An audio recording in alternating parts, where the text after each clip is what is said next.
بھائی اگر طواف کے دوران ظہر کی اذان ہو جائے آپ طواف پورا کریں. ہاں مجبور ہیں کہ تکبیر ہو گئی ہے، نماز کھڑی ہو رہی، اب طواف چھوڑ دیں. اذان سے نہیں، جو اذان سے تو 20 منٹ کے بعد نماز کھڑی ہوگی. تو طواف جب آپ کر رہے ہیں شروع کرنے کے بعد وہ واجب ہو گیا، اس کو چھوڑ کے پھر آپ سنت پڑھنے کے لیے کھڑے ہو جائیں. پہلے طواف پورا کریں.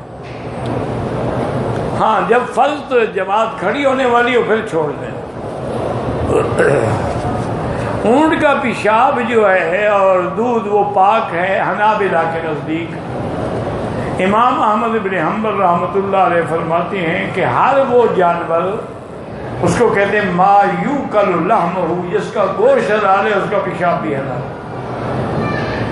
اور وہ حدیث سے دلیل پکڑتے ہیں کہ بھئی حضور نے کچھ لوگوں کو بھیجا تھا صدقے کے اونٹوں میں، اور ان کو حکم دیا تھا کہ بھی اونٹوں میں جا کے رہو اور اشربوا من البانھا و ابوالھا، اونٹوں کا دودھ بھی پی اور پیشاب بھی پی.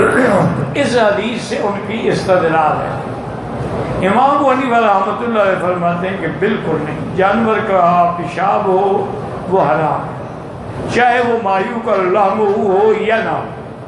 یہاں تک اس حدیث کا تعلق فرماتے ہیں کہ وہ تو بطور علاج حضور نے بتائی تھی کہ ان کو بیماری ہو گئی تھی، پیٹ بڑھنے تھی، تو اور مدینے کی آب و ہوا بھی موافق نہیں آئی تھی، تو حضور نے حکم دیا کہ ان کو وہاں بھیج دو، اونٹوں میں جا کے رہیں، وہاں دودھ بھی پئیں اور پیشاب بھی پئیں، وہ بطور علاج ہے. تو امام صاحب فرماتے ہیں بطور علاج تو آج بھی جائز ہے. اور پھر وہ لوگ جو تھے منافق تھے، انہوں نے حضور کا جو رائی تھا نا، جو چروالا اور اونٹوں کا نگران، اس کو قتل کیا، اس کی آنکھیں نکال لی چھریاں مار مار کے، اور اونٹ بھگا کے لے گئے. حضور نے حکم دیا، پھر ان کو پکڑا گیا، پھر ان کے ساتھ بھی حضور نے ہوئی. تو اس لیے امام صاحب فرماتے ہیں اللہ کے بندے وہ تو منافق بھی تھے، اور دوسرا علاج کے لیے حضور نے بتایا تھا. اس کے علاوہ امام صاحب فرماتے ہیں کوئی دلیل پیش کرو کہ کسی جانور کا پیشاب پیا ہو.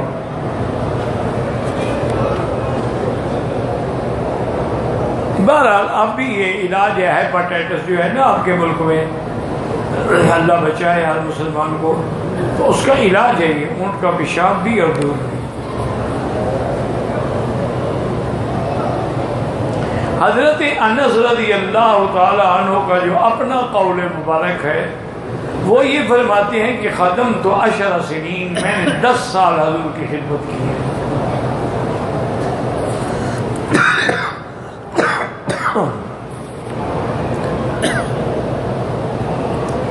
عام جرابیں جو ہیں ان پہ مسح کرنا احناف کے نزدیک جائز نہیں ہے.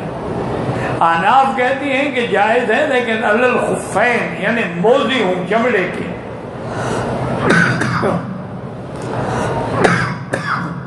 یا جن کے نیچے نعلین، نیچے کچھ لگا ہو موٹا، ورنہ عام جراب جو ہے اس پہ مسح احناف کے نزدیک جائز نہیں ہے.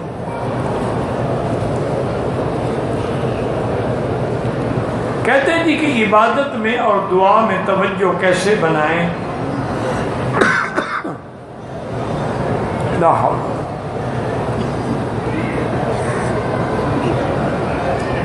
علیحدہ بیٹھ کے ساتھیوں سے ایک تو موت کا یاد کریں، موت کا، دوسرا کثرت سے درود شریف پڑھیں، اور تیسرا جتنا اللہ ٹائم دے قرآن شریف کی تلاوت کریں، پڑھے ہوئے نہ ہوں تو زیارت کرتے رہیں. تو انشاءاللہ اللہ کی رحمت سے، کیونکہ دل لگانے کا ہمیں حکم ہی، ہمیں اپنی طرف سے محنت کرنی ہے، باقی تو اللہ دلوں کو پھیرنے والا ہے. ظہر ہو یا عصر کی نماز ہو، سری ہو یا جہری ہو، اگر حنفی ہے تو امام کے پیچھے فاتحہ نہ پڑھے، شافعی ہے تو پڑھا کرے.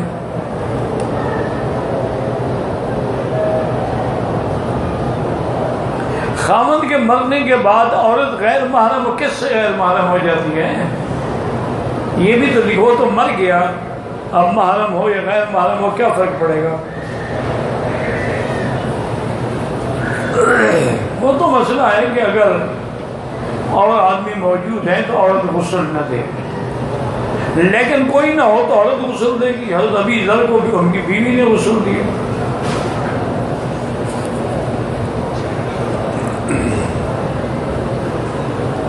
دجال مکے مدینے میں وہ نہیں آئے گا جناب. کیوں؟ آپ کو کوئی تکلیف ہے؟ بھائی اللہ نے مکے مدینے کو محفوظ رکھا ہے کہ دجال داخل نہیں ہو سکتا. لا انقابها الملائکہ. حضور نے فرمایا اللہ نے مکے مدینے کے کناروں پہ فرشتوں کو رکھا ہے. دجال کوشش کرے گا لیکن مار مار کے بھگا دیں گے. ایک ہے داڑھی نہ رکھنا وہ گناہ ہے، ایک ہے داڑھی پر اعتراض کرنا وہ کفر ہے.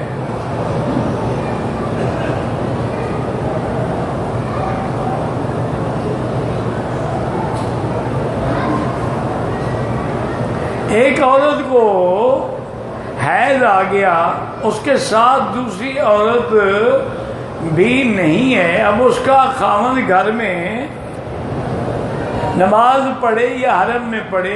گھر میں کیوں پڑھے؟ حرم میں پڑھے. حیض آ گیا تو بیٹھی رہے ہوٹل میں. ویسے سارا دن بازاروں میں پھرتی ہیں تو کوئی خاوند ساتھ ہوتا ہے؟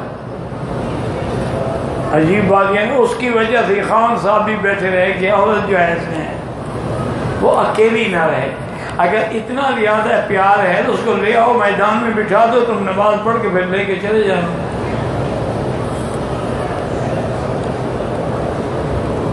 احرام کی چادر بھول کے 4-5 منٹ سر پہ ڈال دی، کچھ نہیں ہوتا. طواف سے فارغ ہو کر حتیم میں 2 رکعت واجب طواف پڑھی، لیکن ہجوم کی وجہ سے تسلی نہیں ہوئی. مقام ابراہیم پہ جا کے پھر میں نے اور 2 رکعت پڑھے. کوئی آدمی جتنا پڑھو فائدہ ہی ہے، گھاٹا تو نہیں ہے.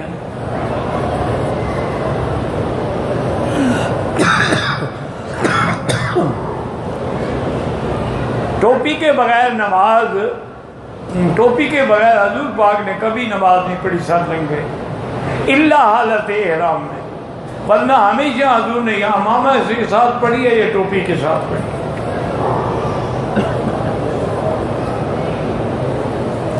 میرا بھانجا ہے، زبان بات کرتا ہے، تکلیف ہوتی ہے، زمزم پلائیں اسی نیت سے اللہ شفا دے. اگر ایک عورت کا شوہر 22 سال سے گم ہوا ہے، کیا ابھی وہ عورت نکاح کر سکتی ہے؟ ہاں بالکل کر سکتی ہے، لیکن پہلے علماء کے پاس جا کے وہ ایک کمیٹی بنا دیں گے، وہ اخبار میں اعلان کریں گے، اس کے بعد اس کو اجازت دے دیں گے نکاح. وہ تو 3 سال کے بعد بھی آپ کر سکتی تھی، 22 سال انتظار کرنے کی ضرورت ہی نہیں تھی.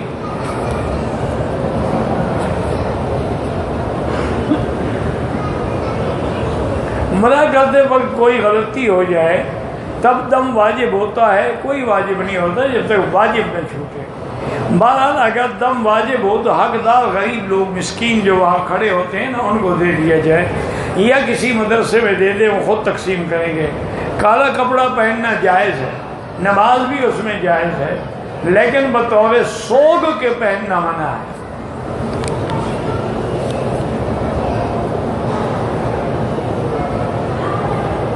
ریاض الجنہ میں یا قدمین کی طرف سے بھی صلاۃ و سلام پڑھ سکتے ہیں، لیکن بہتر یہی ہوتا ہے کہ سامنے آ کے پڑھیں. بہرحال عورتیں اندر نہیں آ سکتی، باہر سے کھڑے ہو کے پڑھ لیں.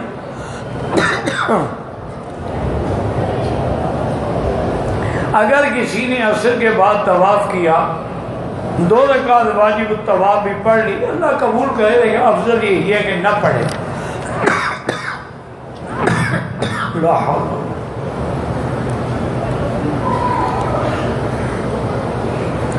حول ولا قوة. فجر کی نماز میں سجدہ تلاوت تھا، لوگوں کو پتہ تھا، انہوں نے امام کے ساتھ سجدہ کر لیا. جن لوگوں کو پتہ نہیں تھا وہ رکوع میں چلے گئے، تو رکوع والے بھی نماز ہو گئی، جو کھڑے رہے ان کی نہیں ہوئی. احرام کیا؟ عورتیں صرف سر پر اسکارف باندھ لیتی ہیں، چہرہ عورت کا کھلا ہوتا ہے، ٹھیک ہے، لیکن آگے کپڑا لٹکانا چاہیے.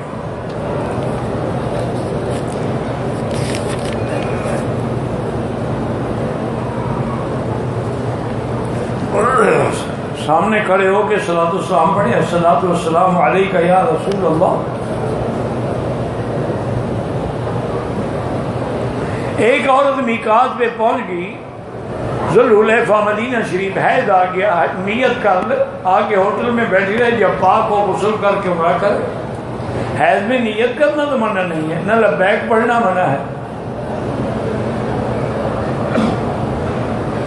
غریبوں کی رقم سے ہسپتال بھی بنا سکتے، ہسپتال کی تعمیر بھی کر سکتے، ہسپتال میں دوائیں وغیرہ لے کے غریبوں کے لیے دے سکتے ہیں۔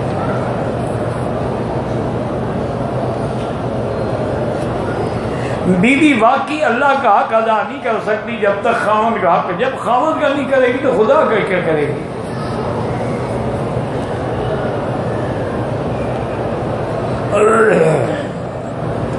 پتہ نہیں کیا لکھا ہے، ساری کے وقت جو دعا ہے اس میں لفظ مطلب غد کا معنی صبح، نویت بصوم غد من شہر رمضان، نیت میں غد کا معنی جو میں شروع ہونے اس کے لیے نیت کر رہا ہوں۔ وہ ضروری نہیں، بس دل میں ہو کافی ہے، کہنے کی ضرورت نہیں ہے۔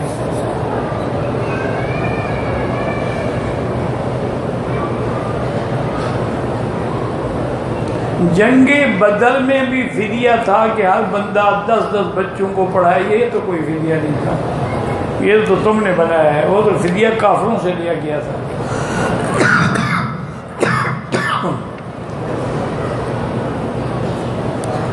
نفل پڑھو نہ پڑھو کوئی نہیں، سنت غیر مؤکدہ جو ہے وہ تو پڑھنی چاہیے۔ جمعہ کے دن خطیب جب منبر پہ آتا ہے اور سلام کا جواب نہیں دینا چاہیے۔ حنفی مسلک میں ہے کہ کوئی بات ہی نہ کرے۔ 8 مہینے سے میرے کان میں تکلیف ہے، زمزم پی کے دعا کرو۔ 75 سالہ والدہ سے بیوی کے کہنے پر لڑتا ہے، گالیاں بھی دیتا ہے، بدقسمتی ہے، ماں کی وجہ سے جہنم ملے گی، جب تک ماں راضی نہ ہو جنت نہیں ملتی۔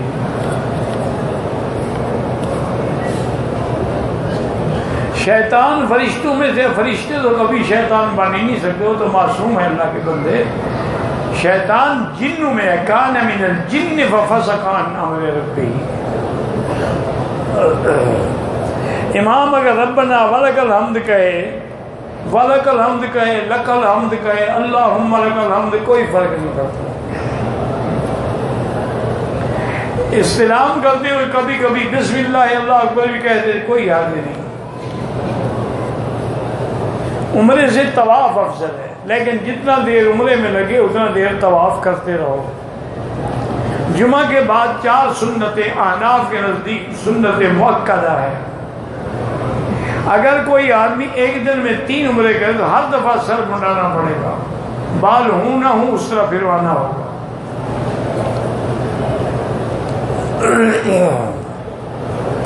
ہمارے ہاں رمضان شریف میں وطر کے بعد اجتماعی دعا کرتے ہیں، یہ کوئی ثابت نہیں ہے، بدعت ہے۔ وطر تو خود دعا ہے، اللہم اہدنا فیمن ہدیت، یہ دعا نہیں ہے۔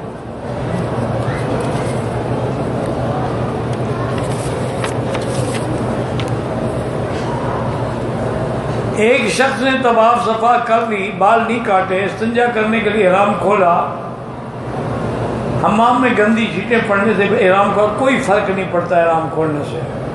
خوشبو کی کتنی مقدار جسم یا احرام پر لگنے پر اگر عضو کامل پر لگ جائے تو پھر دم ہے۔ مسجد عائشہ سے احرام پر طواف کیا، صفا بھی کیا، اس کے بعد ایک دوسرے کے سر کے بال کاٹے، ٹھیک ہے، کوئی بات نہیں۔ اب یہ پتہ نہیں کون سی لکیریں ہیں۔ یہ امام کے پیچھے سورۃ فاتحہ کا مسئلہ بھی بتا دیا، حنفی نہ پڑھے، شافعی پڑھا کرے۔ سعودی عرب میں پڑھتے ہیں جو حنبلی ہیں، یہاں فقہ حنبلی پہ عمل ہوتا ہے۔ مسجد نبوی اور مسجد حرام میں 20 تراویح پڑھی جاتی ہیں، حضور کے زمانے میں بھی 20 پڑھی گئی ہیں۔ وہ 8 رکعتیں جو حدیث میں ہیں وہ تہجد کی ہیں۔ رفع یدین کرنا واجب نہیں ہے، کرے تو الحمدللہ، نہ کرے تب بھی نماز ہوتی ہے۔ عمرے کے لیے آئے ہیں، زیارات کے لیے حدیبیہ کے مقام پہ گئے، احرام کی بغیر اگر آئے کوئی دم نہیں، کیونکہ حدیبیہ میقات نہیں ہے۔ ہمارے گاؤں میں اپنے مرنے والوں کے لیے بکرے وغیرہ ذبح کر کے لوگوں کو کھلاتے ہیں، بالکل بدعت ہے۔ مساجد یا مسجد کو دیتے ہیں، تعمیر کرتے، بہرحال مسجد تعمیر کریں وہ الگ بات ہے، یہ بکرے ذبح کرنا جو ہے یہ ثابت نہیں ہے۔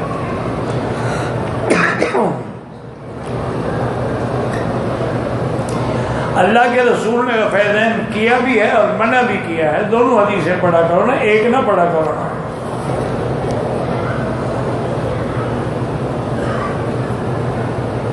میاں بیوی جب ملتے ہیں تو غسل پہلے کون کرے، عورت پہلے کرے یا مرد پہلے، دونوں اکٹھے کر لیں۔ نہیں اس میں ہنسنے کی کیا بات ہے، بی بی عائشہ فرماتی ہے میں حضور اکٹھے بیٹھ کے غسل کرتے، کوئی کر لے یار، عورت کرے خاوند کرے۔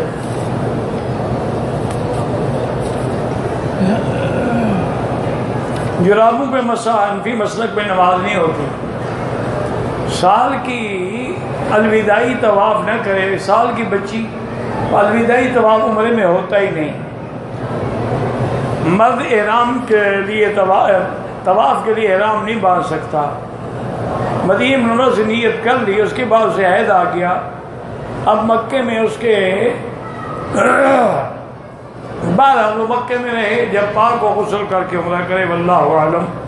ربنا تقبل منا انک انت السمیع العلیم وتب علینا انک انت التواب الرحیم، اللهم فرج هم المهمومین، نفس کرب المکروبین، واقض الدین عن المدینین، واشفنا واشف مرضانا ومرضى المسلمین۔ یا اللہ بیماروں کو شفا عطا فرما، یا اللہ اس عاجز کی ساری بیماریاں دور فرما، یا اللہ شفائے کاملہ صحت عاجلہ دائمہ عطا فرما، یا اللہ بے حیاؤں کو حیا عطا فرما، بے دینوں کو دین عطا فرما، بے اولادوں کو اولاد صالح عطا فرما، جن کے گھروں میں بچیاں ہیں ان کے رشتے آسان فرما، یا اللہ بے روزگاروں کو روزگار عطا فرما، قرض داروں کے قرض عطا فرما، یا اللہ دین کے جتنے ادارے ہیں مساجد مدار حفاظت فرما، دین والوں کی حفاظت فرما، یا اللہ مسلمان فلسطین میں ہیں، کشمیر میں ہیں، عرب میں ہیں، عجم میں ہیں، ان کی جان مال آبرو عزت کی حفاظت فرما،